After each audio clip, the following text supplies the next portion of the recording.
Boa tarde, crianças. Boa tarde. Todo mundo bem? Sim. Vamos lá, então. Hoje a gente vai aprender sobre circulação atmosférica e correntes oceânicas, que nada mais é do que a interação do ar com a água, ok? Simples. Então vamos lá, vamos entrar nessa jornada. Vamos lá. Aqui eu coloquei, né, os objetivos do desenvolvimento sustentável que a gente tem trabalhado, principalmente nessa questão. E hoje nós temos esses 5 tópicos para trabalhar, tá? Então vamos lá, na cabecinha.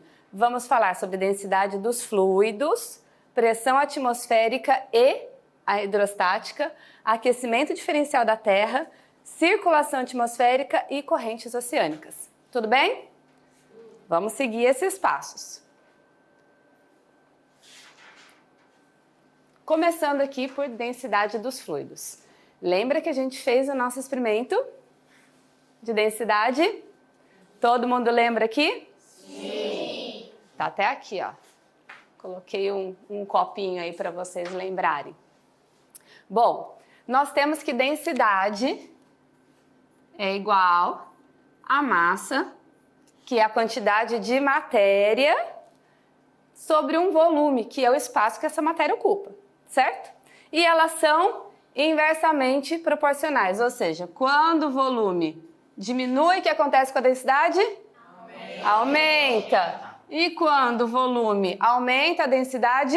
Diminui. Que bom que vocês lembram disso, tá? Que a gente vai precisar. Para a gente retomar isso aqui, o ar. Vamos usar o exemplo ar. Quando o ar é aquecido, as moléculas vão expandir. Se elas expandiram, o volume aumenta. E aí o que acontece com a densidade? Diminui. Se ela diminui, então o balão sobe, certo? Porque a densidade vai ser menor do que o ar que está em torno dele. Ao contrário, ali no gelo seco, para onde que está indo aquela, entre aspas, fumacinha? Para baixo. Por que está indo para baixo? Por causa da densidade. Ora, vocês lembram quando a gente fez aquela movimentação das moléculas? Lembra? Então, quando as moléculas estão de mãozinhas dadas, certo? Como se fosse uma água fluida, elas têm uma fluidez, elas têm uma mobilidade. Se eu aquecer, essas moléculas se soltam e saem livremente, certo? Mas, se eu começo a resfriar, essas moléculas tendem a ficar juntinhas com menos movimento. Se elas estão mais juntinhas, o que acontece com o volume? Diminui, certo? E a densidade? Aumenta. Se a densidade aumenta, vai para baixo. Por isso que o ar-condicionado é instalado em cima, ok? Tudo bem? Eu preciso que esse conceito de densidade esteja bem fresquinho na cabeça de vocês, por isso que eu retomei ele, ok? Por que dos fluidos? Porque a água e ar são considerados fluidos, né? Ou qualquer coisa que seja gasoso ou líquido. Tudo bem? Eles têm comportamentos físicos muito parecidos. Vamos para o próximo. Pressão atmosférica. Vamos apagar aqui que a gente vai falar outra coisa aqui. Aqui vocês podem ver um gráfico. Não vamos nos assustar com gráfico. A gente tem que se habituar porque gráfico a gente vai ter em tudo na vida, seja na medicina, na economia, na educação. Sempre a gente vai ver gráfico, tá? E a gente tem que se habituar com eles. Olha aqui, eu coloquei ainda uma setinha, que daqui para cá vai aumentando, ou seja, daqui para cá vai diminuir, tudo bem? E aqui a altitude. Lembra que eu falei para vocês que a altitude é da superfície para cima e da superfície para baixo é profundidade? Tudo bem? Aí a gente vai usar também esses conceitos de altitude e profundidade. O que acontece aqui, ó? Aqui, vamos supor que isso daqui tem 1 centímetro por 1 centímetro. Vocês lembram um quadradinho de 1 centímetro? Vou até fazer aqui, ó. Um quadradinho de 1 centímetro. Ó. 1 centímetro por 1 centímetro. Se eu pegar esse quadradinho de 1 centímetro por 1 centímetro e colocar numa balança, daqui até o final da atmosfera, ele vai pesar 1 quilo. Esse pequeno quadradinho, tá? Essa pequena área aqui, colocada numa balança. Tá? É lógico que a balança não vai registrar isso. Por quê? Porque o ar que está embaixo, que está dos lados, vai anular esse peso. Tudo bem? A gente já viu, acho que nem todos viram isso, mas quem já viu tem lembrado, né? A gente falou até sobre isso recentemente. O que acontece? Olha aqui mostrando a quantidade de moléculas de ar que eu tenho aqui e a quantidade de moléculas que eu tenho aqui. Onde que tem mais? Bem visível, né? E o que essas curvas estão mostrando pra gente? Que quanto mais... Ó, o sentido não tá pra cá? Ou o sentido tá pra cá? Pra lá. Pra cá, né? Então, tá aumentando? Tá diminuindo, né? Ou seja, a pressão do ar diminui quanto mais alto eu vou. E não só a pressão, a densidade do ar diminui quanto mais alto eu vou. Tudo bem? Esse gráfico tá claro para vocês? Sim. Olha aqui as moléculas. Onde está mais denso e onde está menos denso. Essa coluninha de ar aqui é só para mostrar para vocês essa relação, tá? De densidade. Agora, desse outro lado aqui, a gente vai ver uma ilustração bem simplificada da relação da altitude com a pressão atmosférica. Então, se uma pessoa está aqui, ó, numa montanha, e a outra pessoa está aqui, na praia, qual coluna de ar é maior? A da praia. Assim, a gente pode chegar à conclusão que... Qual que é a pressão atmosférica maior? A da praia. Olha só, aqui eu tenho essa quantidade de ar em cima da cabeça desse indivíduo. E aqui eu tenho essa coluna de ar em cima da cabeça dele. Essa coluna de ar é bem maior, certo? Então, vamos lá, vamos relembrar aqui. O que é pressão? Pressão é igual a uma força aplicada a uma determinada área. O que isso significa? Uma força, a mesma que aconteceu lá que a gente mostrou na densidade, é uma relação inversamente proporcional. Se eu aumento a área, a pressão é inversamente proporcional. Se eu aumento a área, a pressão diminui. Muito bem. Por isso que quando eu pego um lápis e aperto assim, a ponta do lápis vai entrar muito mais forte no meu dedo. Por isso que a agulha da seringa tem que ser bem fininha, tá? Porque tem que ter uma pressão maior. É a mesma força aplicada a uma área menor, eu vou ter uma pressão maior. Então, estou pressionando a parede, ó. Eu estou aplicando uma força numa área, ok? Então, pressão atmosférica é uma força aplicada a uma determinada área. Tudo bem? Pressão. E a mesma coisa vai ser na pressão hidrostática. Só que em vez de uma coluna de ar, eu tenho uma coluna de água, exatamente. Tá? Que tem outras características. O ar, apesar de ser fluido como a água, tem uma densidade diferente, tem composições diferentes. Tá? Então, vai agir semelhantemente, mas tem as suas características próprias, tá bom?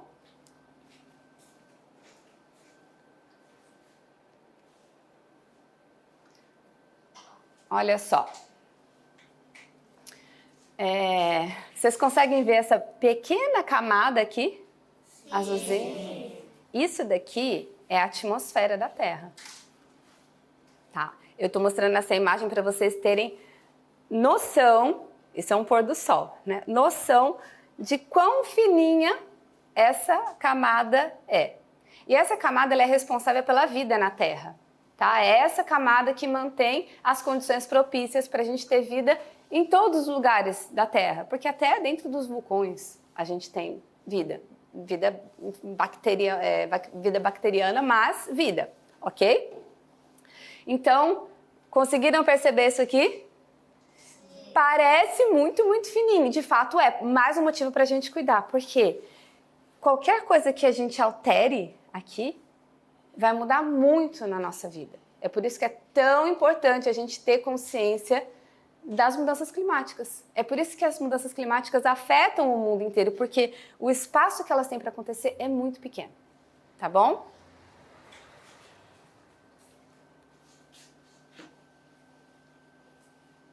Agora aqui desse lado, todos conseguem ver? Sim. Isso daqui é uma escala, não tá tão na escala assim, mas para vocês verem as camadas da nossa atmosfera, tá? Então nós temos, não vou entrar em detalhes, mas nós temos troposfera, estratosfera, mesosfera, termosfera e exosfera. Daqui para cima é o espaço, tá? Daqui para cima a gente já tá aqui já.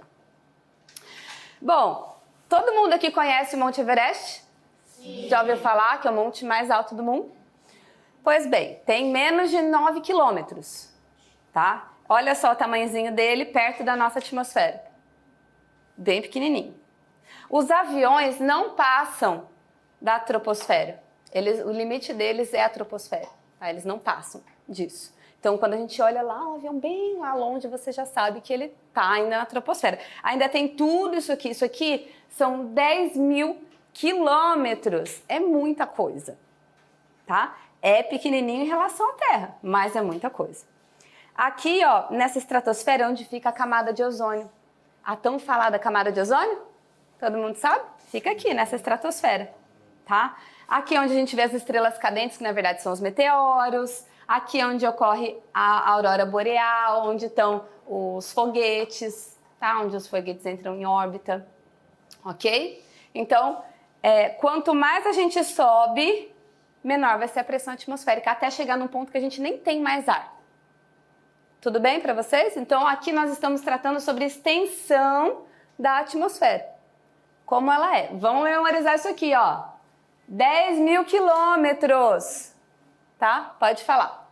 Professora, eu fiquei em dúvida. A senhora já reparou que o foguete, ele sobe, né?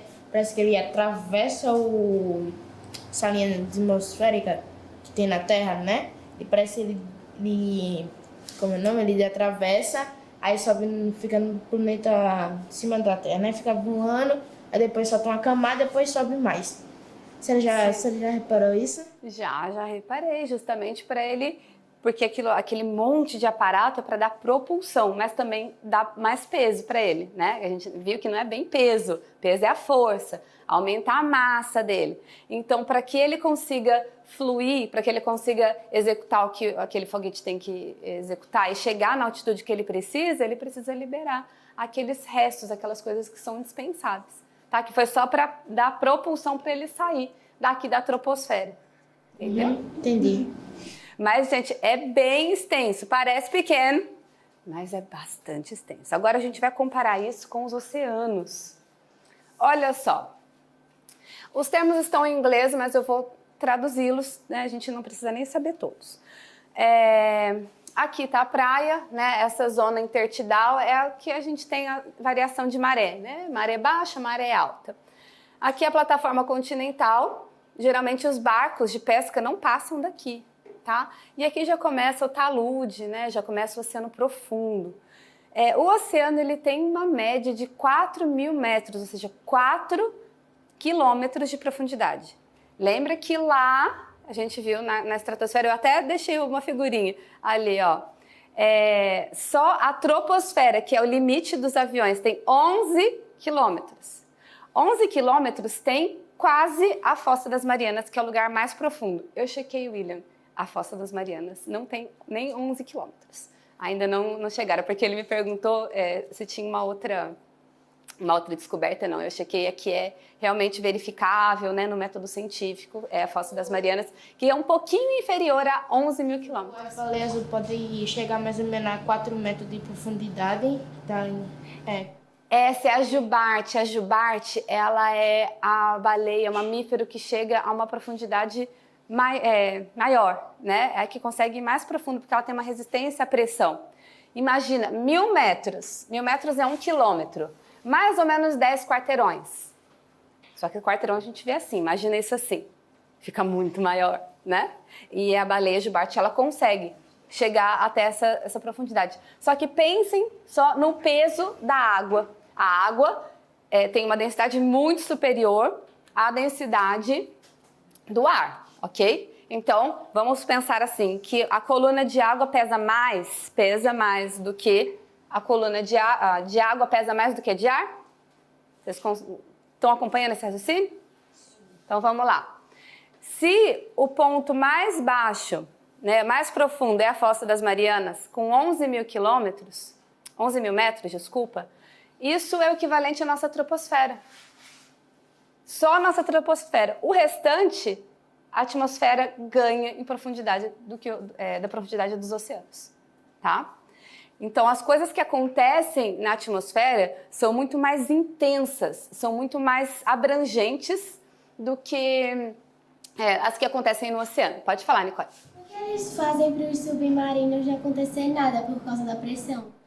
Isso já é uma engenharia, ele já tem todo um preparo de solda, de material, de revestimento de camadas. Eu não sou especialista nisso, né, mas existe toda uma engenharia de estrutura para que esses submarinos aguentem essa pressão. Tá? Eles fazem estudos físicos, né? Por isso que estudar física é tão importante, porque ela está no nosso cotidiano, né? Desde as coisas mais simples, desde fazer um café até construir um submarino, né? Uma plataforma de petróleo. Por isso que estudar essas coisas são tão importantes. Tá? Então, vejam bem, só para que vocês terem uma noção. Existe uma medida de pressão que chama ATM, atmosfera. Tá? No nível do mar aqui, é uma base, é 1 ATM, uma atmosfera. No Monte Everest, é 0,14 ATM. É muito pouquinho, é quase nada, né? Como se você dividisse a reguinha lá de 0 a 1, várias vezes pegasse só um pedacinho. É isso que é a atmosfera lá, bem pequenininho, ok? Agora, na Fossa das Marianas, são 1.100 atmosferas. Olha a diferença, daqui é 1, lá é 1.100. E no Everest é 0,14, só para vocês entenderem como que isso varia, tá? Então a pressão, o que é que determina a pressão também? Vocês lembram da gravidade? Lembram? Vamos lá. Então vamos falar assim. Força, peso é igual a massa vezes a aceleração da gravidade. Lembra que a professora ensinou vocês que eu posso falar, eu peso 47 quilos, mas não é o correto. A minha massa é 47 quilos. O meu peso é a força que o meu corpo faz na Terra, porque essa massa é multiplicada pela aceleração da gravidade, que aqui é aproximadamente 10 metros por segundo quadrado. Lembram disso? Lembra que a gente fez aquele experimento dos pêndulos? A gente também fez um exemplo sobre uma bolinha de papel e uma caneta.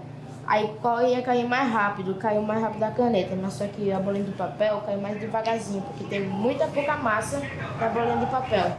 Eu acho que você se confundiu aí. Lembra que quando a gente fez com ela aberta aconteceu isso? Mas quando a gente amassou a bolinha de papel, ela caiu junto com a caneta? Porque a força da gravidade, na mesma altitude, ou no caso aqui na mesma profundidade, ela é a mesma, independente da massa, tá? A força da gravidade, ela é muito mais, ela interfere, ela influencia muito mais, a aceleração da gravidade, ela interfere muito mais na força do que a massa, tá? Lembra que eu falei, se eu soltar essa bolinha e uma melancia, elas vão cair juntas? Desde que eu faça isso na mesma altitude, tá? Ok, aqui para vocês, já entenderam a dimensão de cada ambiente que a gente vai trabalhar? Agora a gente vai entrar no assunto propriamente dito, tá? Então, a primeira coisa que a gente precisa entender, que a Terra ela é aquecida, principalmente pelo Sol, tá? Principalmente não, pelo Sol,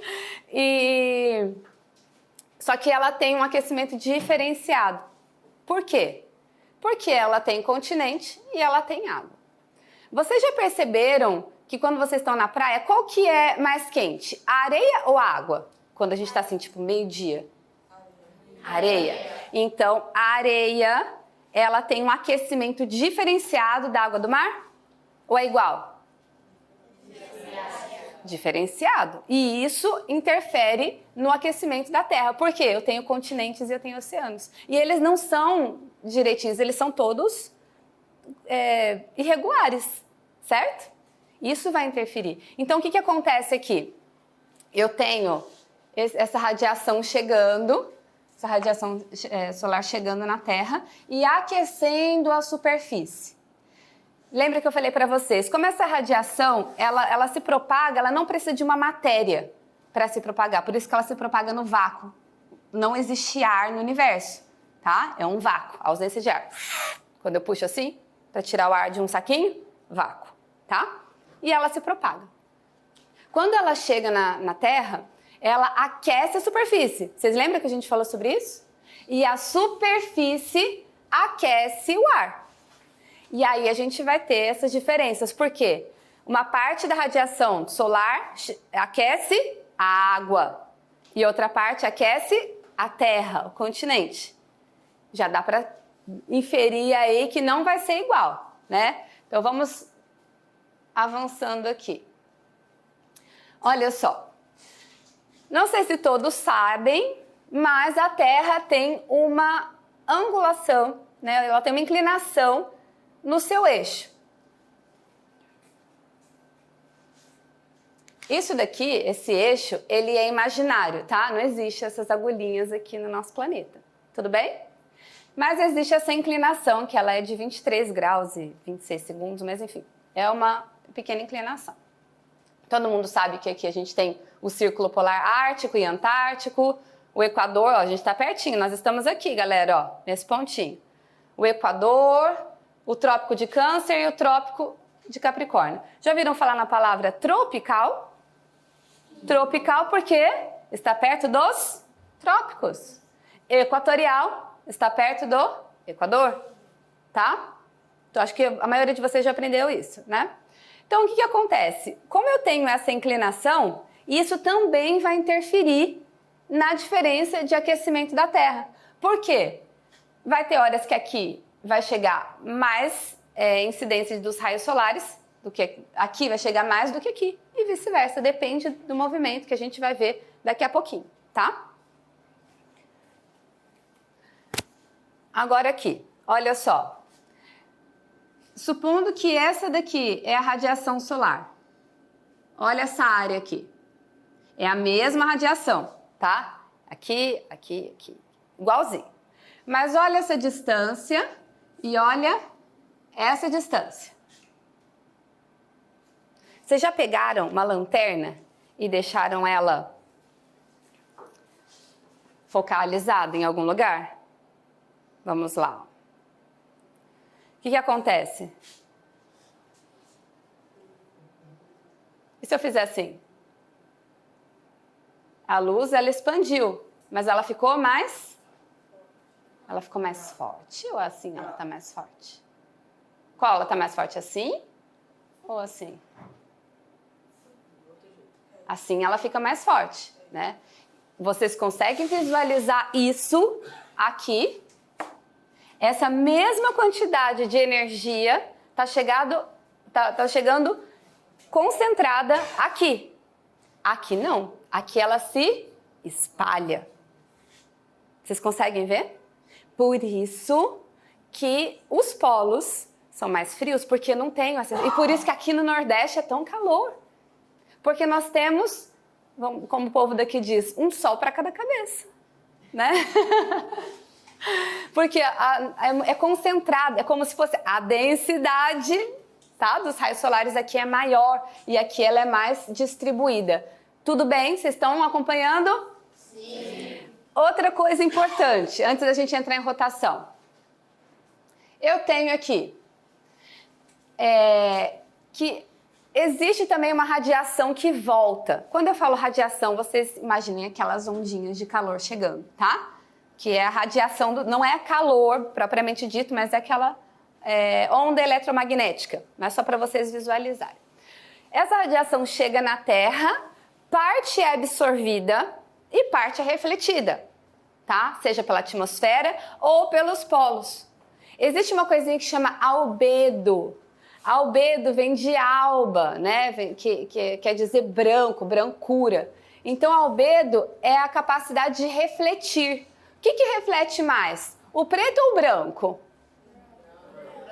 O branco, né? Por isso que a gente estava aqui, esse quadro estava refletindo a luz. Né? Se fosse um quadro preto, ele ia refletir muito menos. O preto, ele absorve, o branco, ele reflete. Aí você pensa, o que tem nos polos? O que tem muito nos polos? Gelo. Que cor que é o gelo e a neve? O que acontece com a luz que chega ali? Derrete. Ih, então a gente não tem mais gelo? O que acontece? Acabei de falar que o branco faz o quê? Reflete. Se o branco reflete, então em vez de eu ter um aquecimento daquele lugar, naturalmente falando, tá? Não estou considerando as mudanças climáticas aqui, estou explicando o conceito físico, tá? Porque a gente também está tendo derretimento das geleiras. E é importante a gente conhecer isso, né? Então o que acontece? Se eu não tenho geleiras, eu não vou ter esse albedo. O albedo, ele faz parte, o albedo é a capacidade de refletir, tá? Todo mundo entendeu isso? Sim. Então, nos polos, essa radiação chega e volta, como se fosse um espelho. Ela chega e volta. Muito pouco fica ali. A absorção da energia do Sol nos polos é muito baixa. Por isso que é tão frio.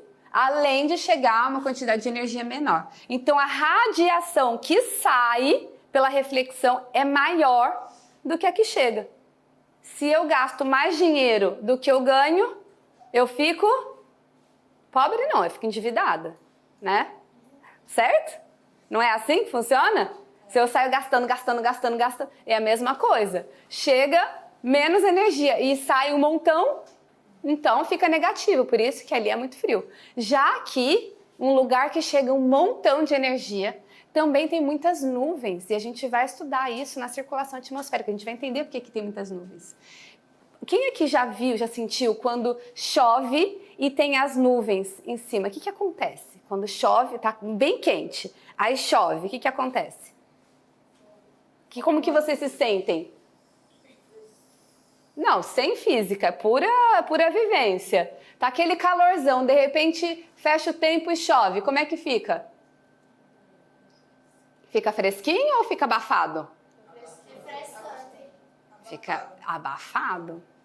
Quando tá muito, muito quente. Eu não tô falando quando vai chegando devagarzinho. Quando tá muito quente, de repente dá aquele toró. Por quê?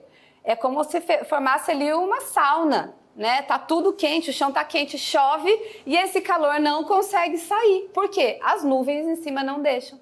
E isso acontece aqui também. As nuvens aqui não permitem que essa radiação saia.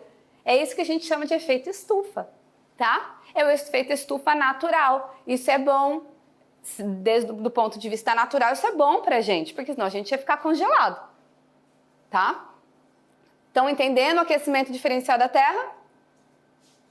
Beleza? Alguma dúvida? Posso prosseguir? Sim. Agora a gente vai entrar na feijoada, hein? Tem certeza? Posso? Beleza.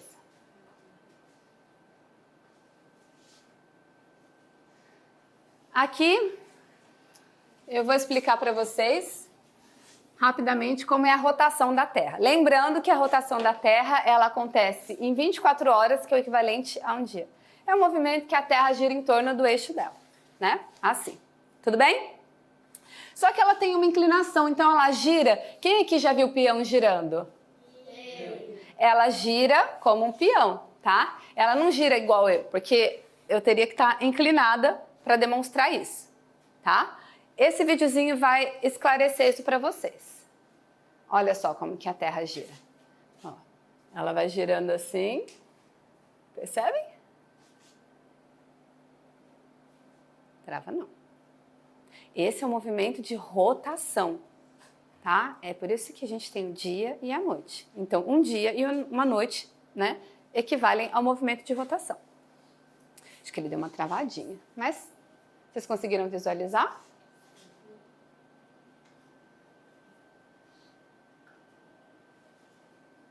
Ele é bem rapidinho. Agora esse outro ele não para, tá?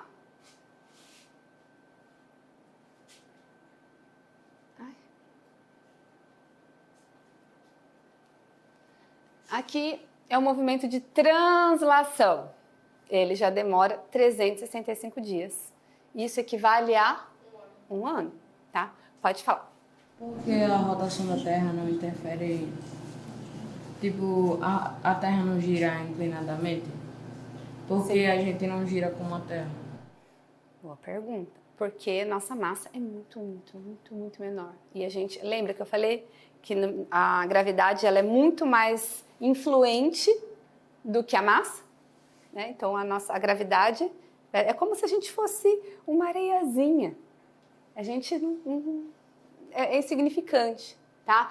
Se até as massas de ar, a gente vai ver isso, até as massas de ar e as massas de água, elas têm, sofrem esse efeito da rotação da Terra, mas de uma forma que você vê que não é tão, bom, é grande, né? Não se compara com a gente, mas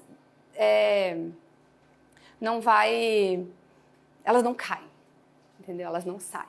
Por quê? A força da gravidade é muito forte, tá? Suficiente para manter o oceano, suficiente para manter essa camada de ar, certo? Imagina a gente. Consegui explicar a sua pergunta? Ou seja, se ela é tão forte para manter o oceano inteiro, imagina a gente. Agora aqui, translação. Vejam só, eu coloquei aqui o nosso verão, né, as nossas estações. Por quê?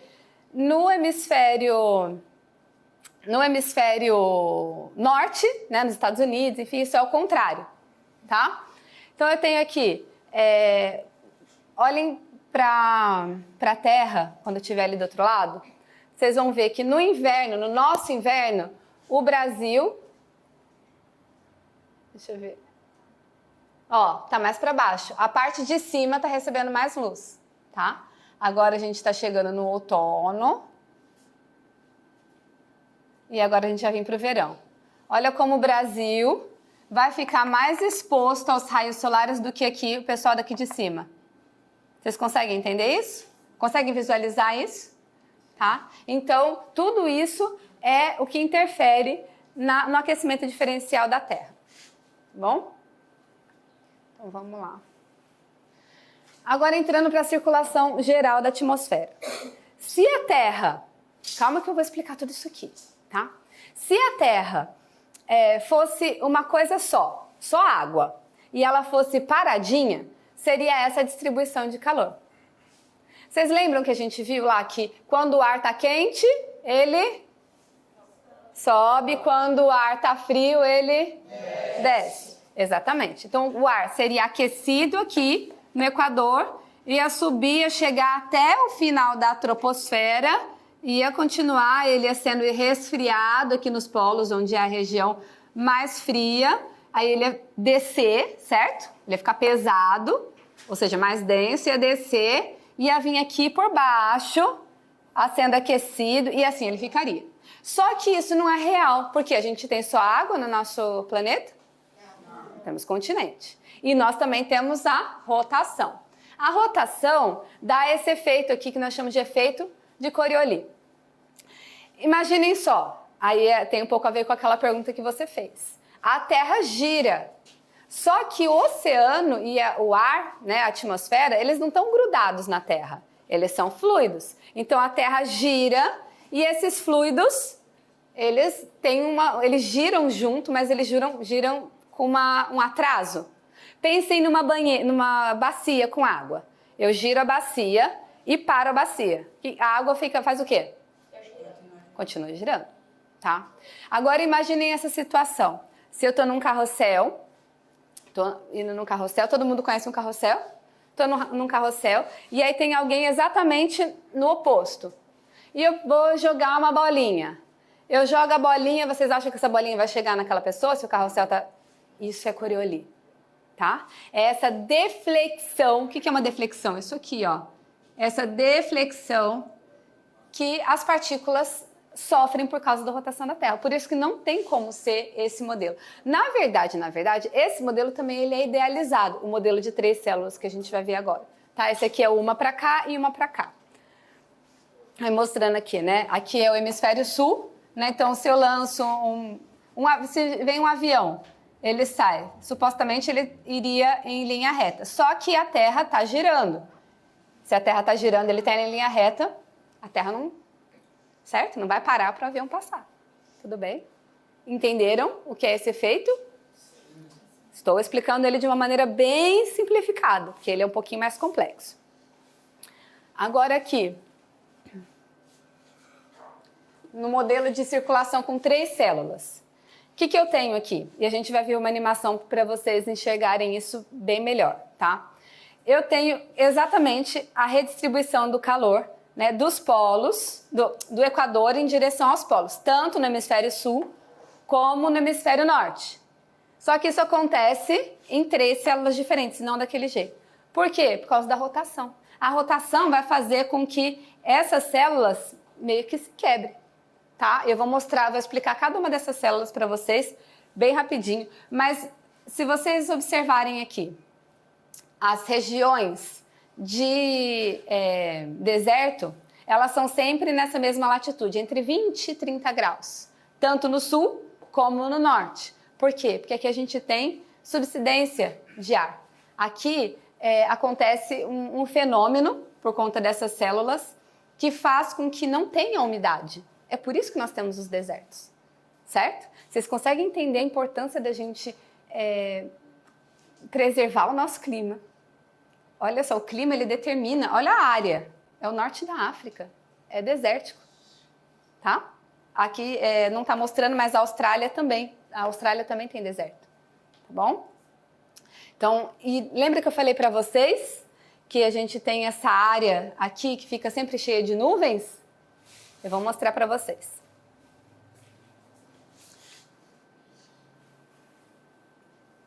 Essa área, vocês conseguem ver, ficou bem pequenininho, né? Mas acho que dá para vocês verem essa corrente de nuvens aqui. Vou mostrar com o cursor. Conseguem ver aqui? Que dá a volta todinho. Ela não está exatamente no Equador, porque, como eu disse, existe uma diferença. Tem lugares no hemisfério norte, tem muito mais terra do que no hemisfério sul. No hemisfério sul tem mais mar, certo? Então existe essa questão no balanço do calor na Terra. Mas essa zona de convergência intertropical, entre os trópicos, intertropical, ela determina a formação dessas nuvens. E é essa zona que vai causar as maiores chuvas. Então, quando num lugar chove muito, é por conta da influência disso, tá? A zona de convergência intertropical, tá bom? Agora eu vou mostrar um videozinho aqui para vocês, uma animação 3D. Esse aqui é aquele primeiro modelo que eu falei, de uma célula, né? Uma célula para cima, uma célula para baixo. Então, o calor, olha aqui, ó, no Equador, onde está mais quente, o ar fica menos denso, sobe até chegar à troposfera, e aí ele começa a ser resfriado, ele vem aqui, vai sendo resfriado aos poucos. Quando ele chega aqui, ele já está muito denso, então o que vai acontecer? Vai subsidir, ele vai descer, tá? E vai tomar esse caminho.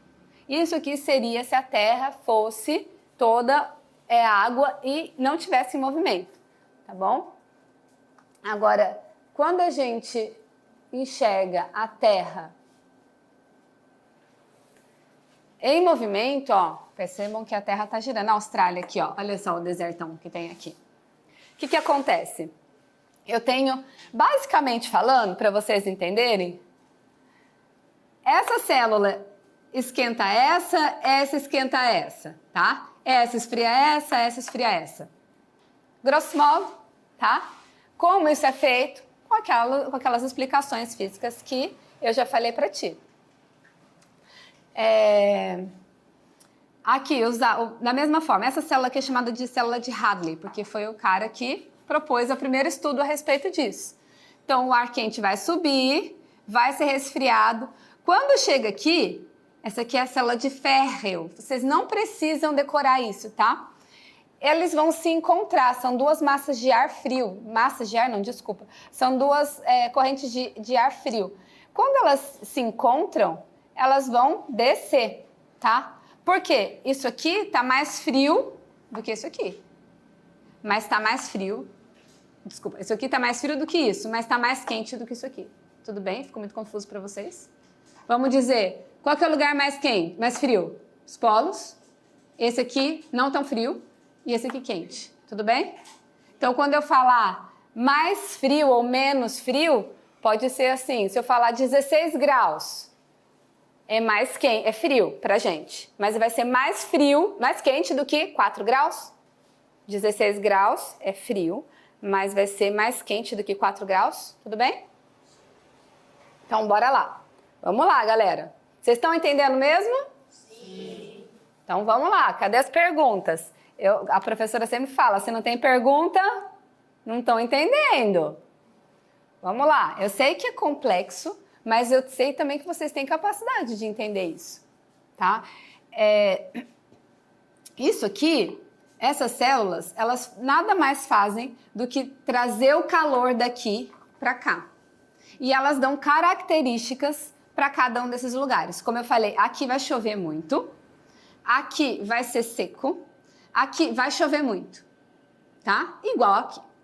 Inclusive, tem um lugar aqui, eles chamam de latitude dos cavalos, porque antigamente, ali, como não tem muito vento nesse lugar, os navios ficavam pesados e não fluíam. Sabe o que eles faziam com isso, Ana Paula?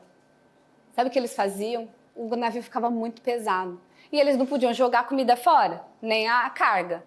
Eles jogavam os cavalos para poder ficar mais leve, tá? Isso eu tô falando na época das navegações. Ou então comiam os cavalos, para que pudesse, porque não tinha a corrente oceânica ali é fraca e os ventos também são fracos, tá? Bom, como eu tenho essa circulação aqui, né, que é a célula de Hadley, e tem o efeito de Coriolis, os ventos que vão estar, isso aqui, vocês entendem que isso aqui é na altitude, né, troposfera. Isso aqui é na superfície? Claro para vocês? Ou não tão claro? Vocês estão entendendo? Sim. Isso daqui vai encontrar com essa outra, essa célula vai encontrar com essa, e esses ventos que vão ser formados aqui, eles vão tomar essa deflexão. São os ventos alísios. Esses ventos que a gente sente aqui, constante, sabe a época de vento? Sabe? Quando a gente vai para o Ceará, que é vento, vento, vento, vento, muito vento, são os ventos alísios. E os ventos alísios são responsáveis pela principal corrente. Vamos dar continuidade aqui. Para vocês entenderem o que é o efeito de Coriolis. Olha só. Então, as células se encontram, mas por conta do efeito da Terra, esses ventos formados, eles vão tendo esse sentido, tá? Esse sentido aqui para no hemisfério sul e para lá, né, sudeste no sul e nordeste no norte. A gente também tem a circulação local dessa atmosfera. E eu acho que vocês já sentiram bastante isso. Quando a gente está na praia, lembra que eu falei para vocês que a areia esquenta diferente da água, de forma diferente, esquenta mais rápido, certo? Então, durante o dia, eu vou ter a brisa marítima. O que é isso? O ar que está aqui em cima da areia vai esquentar mais do que o ar que está aqui na água, porque a água está mais fria em relação à areia. Se esse ar esquentou, a densidade diminuiu, exato.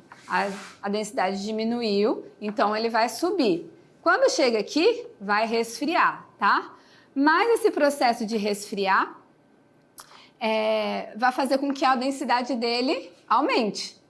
Se aumentou, vai descer. E quando isso acontece, quando fecha esse ciclo, que é o mesmo da circulação global, tá? A gente chama isso de convecção, vem essa brisa, tá? Que é nada mais do que um ar mais denso tomando o lugar do ar que subiu, que estava menos denso. Não pode não existir ar, não pode não ter um vácuo. Então, se o ar sobe, algo tem que ocupar esse lugar. E esse algo é um ar mais frio. E aí vem essa brisinha gostosa no meio do dia. A brisa terrestre que acontece à noite é ao contrário. A areia, né, no caso, ela esquenta mais rápido, mas ela também esfria mais rápido. Tudo bem? Se ela esfria mais rápido, vai acontecer o contrário. A água vai estar mais quente em relação à areia. Por isso que é tão gostoso tomar banho de mar à noite, né? Parece que a água está mais quentinha, não é?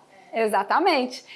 Então, o que acontece? Aqui, a água vai ser aquecida. A água vai aquecer o ar que está acima, a densidade vai diminuir, vai subir, certo? o processo inverso. Subiu, vai ser resfriado, vai descer de novo porque aumentou a densidade.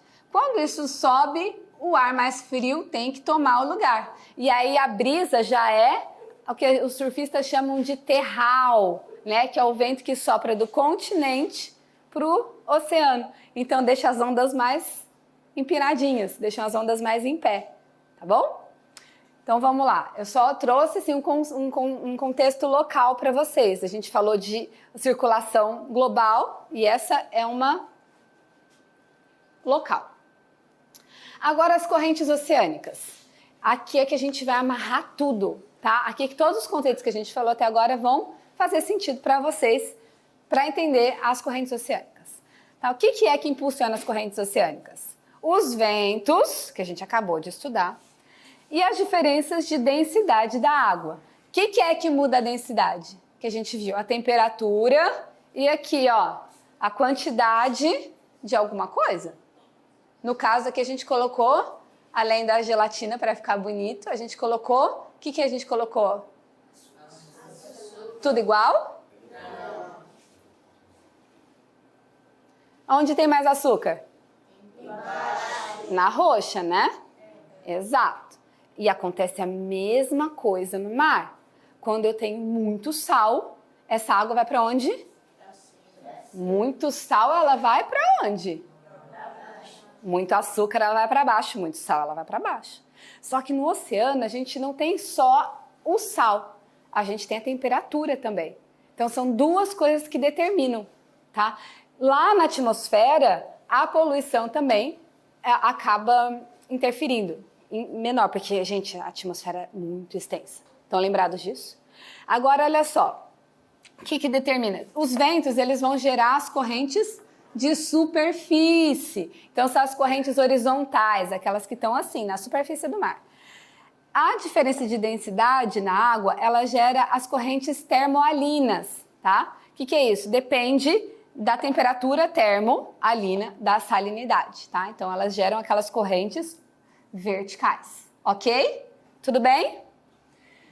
E também, claro, o movimento de rotação da Terra, porque ele influencia os fluidos, tá? Então, vamos lá, eu vou passar para o outro lado para a gente poder ver isso com mais clareza. Vou exemplificar aqui para vocês. Olha só essa corrente equatorial. Ela tem a mesma direção dos ventos alísios. Por quê? Porque ela é superficial, ela é formada, ela é gerada pelos ventos, tá? Aqui nós temos uma corrente, olha só, a corrente do Golfo, tá? Esse aqui são os giros, tá? Nós chamamos isso de giros subtropicais. E eles acontecem por quê? Porque uma massa de água encontra outra e elas começam a gerar. Ai, professora, são redemoinhos? Não, não são redemoinhos, são muito, muito maiores. Tá? Eu não vou entrar nesse... Isso aqui, pessoal, para quem tiver interesse, se estuda muito em oceanografia e meteorologia também, é muito interessante. Tá? Eu recomendo que vocês, conforme forem avançando, se aprofundem nisso, porque é muito legal. A gente começa a entender muitas outras coisas na nossa vida. Tá? E essas correntes aqui, quem é que já ouviu falar em ilha de lixo? Ilha de lixo. Por quê? Olha só. Isso aqui vai acumulando o quê? Não dá para vocês perceberem, mas existe uma elevação que pode chegar até 2 metros na superfície da água por conta desses giros, tá? Existe como se fosse uma colina, tá? É formado como se fosse uma colina projetando para cá. Vocês conseguem entender isso? E como esse movimento vai concentrando no centro, ele vai concentrando o quê também? Lixo. Tá?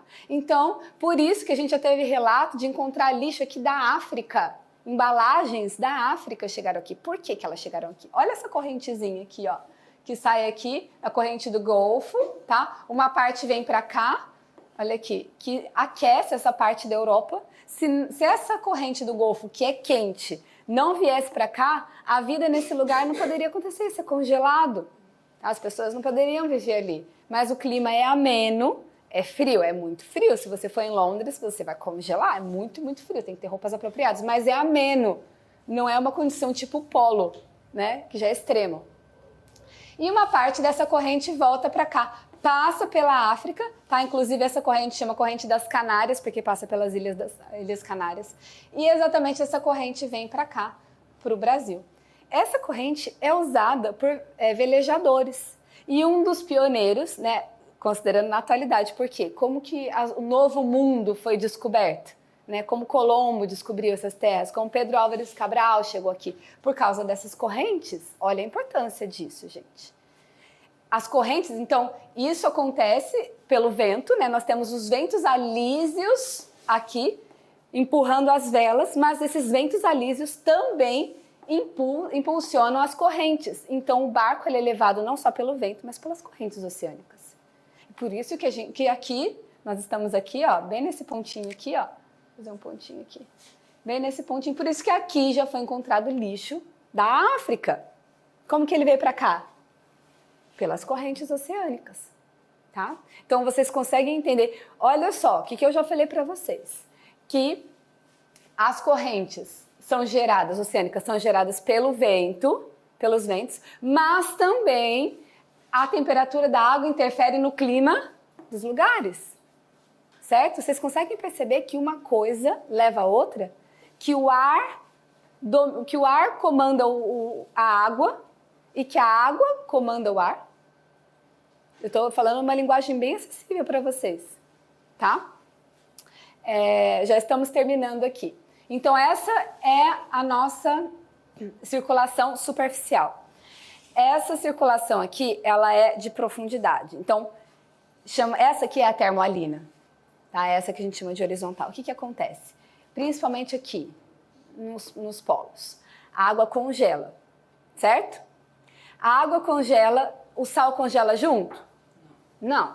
Então, se eu tirei água e o sal ficou ali, se eu congelei, né? Então, diminuiu a água e naquela água que não congelou, ficou com mais sal. Então, ela ficou mais densa, certo? E além dela ter muito sal, a temperatura dela é o quê? Ela é quente aqui? Ela é muito fria. Mais um motivo para ela ser muito, muito densa. Ok? Bom, crianças, então, antes da gente dar continuação para a nossa explicação de circulação termoalina, a gente vai fazer uma preparação para o experimento. E você, professor, pode aplicar isso na sua escola também, viu? Vai ficar bem legal. A gente vai precisar de um pote transparente com água em temperatura ambiente. Vamos precisar também de um potinho com gelo, ele já deve estar congelado, tá? E um potinho, muito obrigada, pode pegar outro para mim também, por favor. E um pote igual, porque a gente vai ter que apoiar, então ele tem que ser do mesmo tamanho, com água quente, tá? Essa água ferveu, mas eu acho que ela não deve estar a 100 graus Celsius, deve estar entre 80 e 90. Deixa bem cheinho. Então, a gente vai colocar agora para que esse lado do pote comece a ser resfriado e esse lado comece a ser aquecido, tá? Então, vamos lá. Enquanto eu vou explicar aqui, isso vai agindo e a gente já vai colocar um corante aí para vocês verem. Isso já começou a acontecer, a gente não enxerga porque a água é transparente, mas na hora que a gente colocar o corante, vocês vão ver exatamente essa movimentação, tá?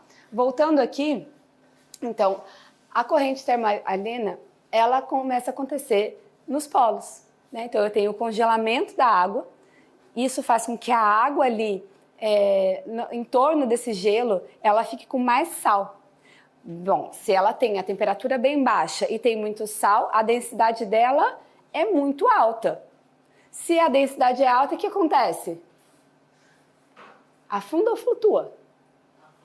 Afunda. Quando essa água muito densa afunda, o que vai acontecer? Ela vai empurrar a que está lá embaixo. E ela, ao empurrar, vai conduzindo uma circulação horizontal. Então, olha só, ela começa aqui, né? Cadê? Ela começa aqui, aí ela vai vindo, vai sendo aquecida, ó, ela tá passando no Equador. Ela vai sendo aquecida e resfriada, tá? Essa corrente, ela é muito devagar, tá? Ela é muito lenta, mas ela acontece. também é responsável pela manutenção do clima, tá? É por isso que a gente tem essa redistribuição do calor na Terra, ela acontece tanto pela atmosfera quanto pelos oceanos, tá? É por isso que é tão importante, gente, a gente entender essas coisas. Como que a gente vai cuidar disso? Vocês são os líderes do futuro. Como vocês vão entender, como vocês vão ser bons tomadores de decisão se vocês não entendem, se vocês não têm esse conhecimento? Tá? Isso aqui é bem básico, o que eu estou passando para vocês é bem básico. Se a gente se aprofunda em cada uma dessas coisas, é maravilhoso. Eu sou uma entusiasta do conhecimento. Bom, agora para a gente visualizar, né, tudo isso que a gente falou, a gente vai fazer esse experimento, né, que é a nossa atividade. Então, o objetivo é demonstrar essa circulação de massa de água e de ar, porque tem o mesmo comportamento, né, por causa da densidade. No caso da temperatura, né, lembra que na água do mar não é só a temperatura, é a salinidade, então é a quantidade de sal nela que determina se ela vai ficar mais densa, né, ou menos densa ou mais densa. Tá? Para isso a gente precisa de um pote com água em temperatura ambiente, um pote pequeno com gelo, um pote pequeno com água quente e um corante. Eu vou utilizar aqui um corante alimentício, tá? Mas pode ser feito com anilina, desde que preparado previamente, tá? Dissolvido em um pouco de água. E esse corante vai fazer a mágica, né? Por causa desse corante que a gente vai verificar essa circulação, tá? Então, antes da gente colocar o corante, qual lado a água está mais densa? Acertou. Mais densa. Exato. E menos densa? Então, o que está acontecendo com essa água aqui? Tá ficando mais gelado. E ela está indo para onde? Pra baixo. Sim, ela já está embaixo, né? Mas ela está indo para onde, você acha? Eu acho, o que vai acontecer vai ser aqui.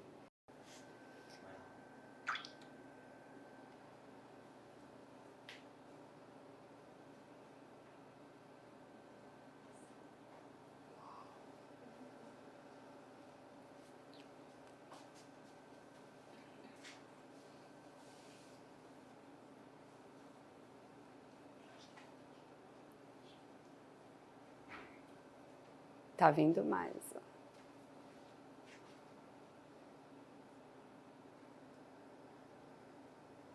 Acho que eu vou colocar um pouquinho mais de corante.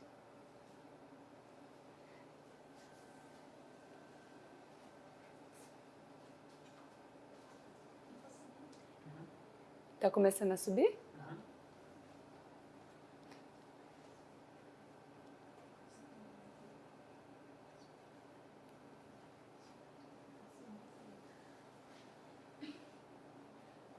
Inclusive, a gente pode até observar a difusão, né? Isso acontece muito no oceano. A difusão, quando a gente faz aquele chá de saquinho, né? E a gente coloca lá o sachê dentro da água quente, as essências, as propriedades daquele chá, ele vai sendo difundida, né? Vai ocorrendo a difusão. E aqui a gente vê exatamente a difusão, né, do corante. E ele segue, ó, é lento, tá? É um processo lento, até porque a gente está usando fontes que não são... Aqui é muito gelado, ali é uma água quente, né? Mas talvez se tivesse algo aquecendo como um fogo, seria mais rápido. Isso acontece exatamente igual na atmosfera. Tanto na circulação local, como a gente viu das brisas, como nos oceanos, na circulação termomarina. Isso aqui vai começar a vir por cima para cá.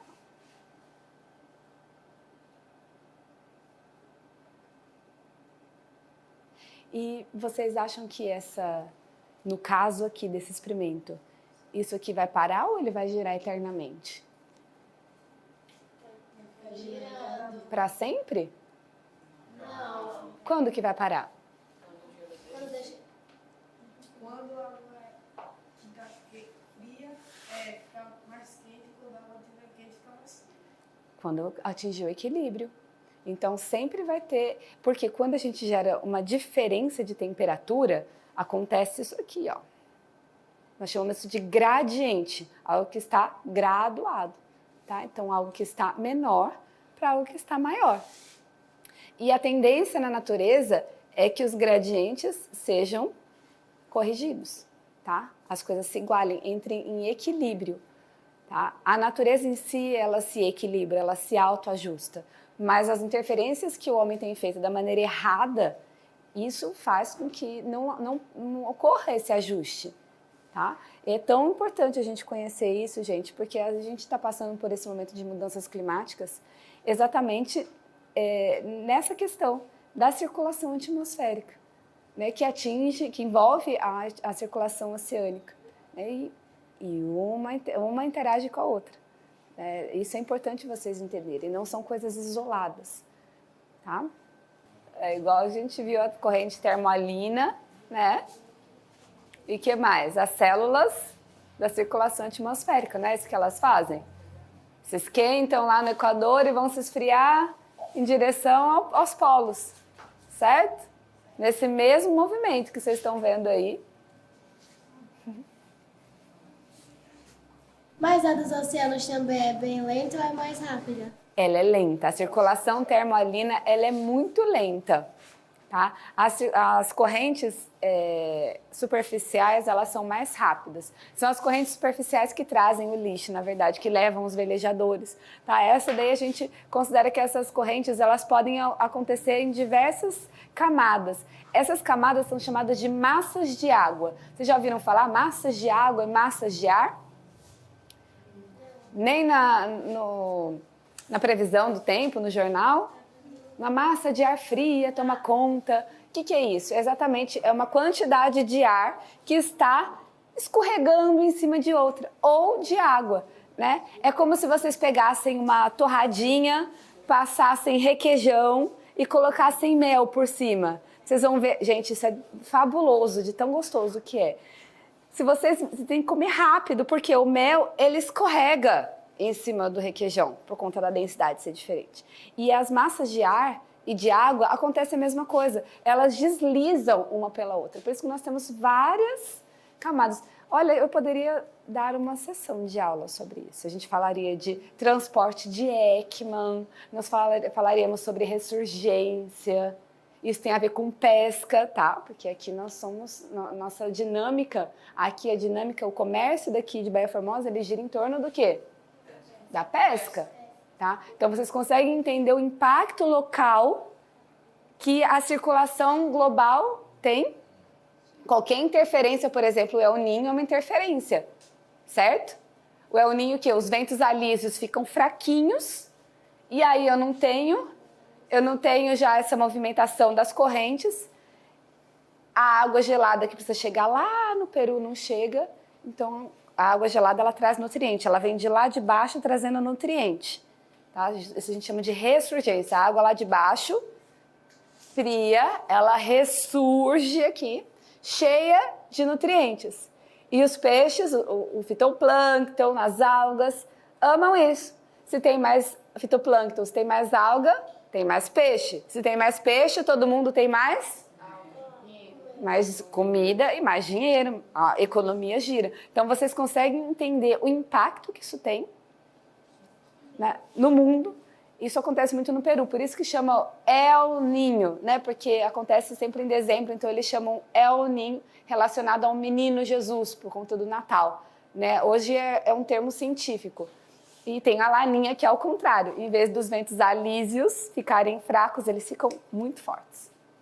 Bom, crianças, tudo que a gente fez aqui, isso tudo que a gente aprendeu, é muito importante para a gente saber como as mudanças climáticas, como as nossas atitudes em pequena escala geram impactos em grande escala, tá?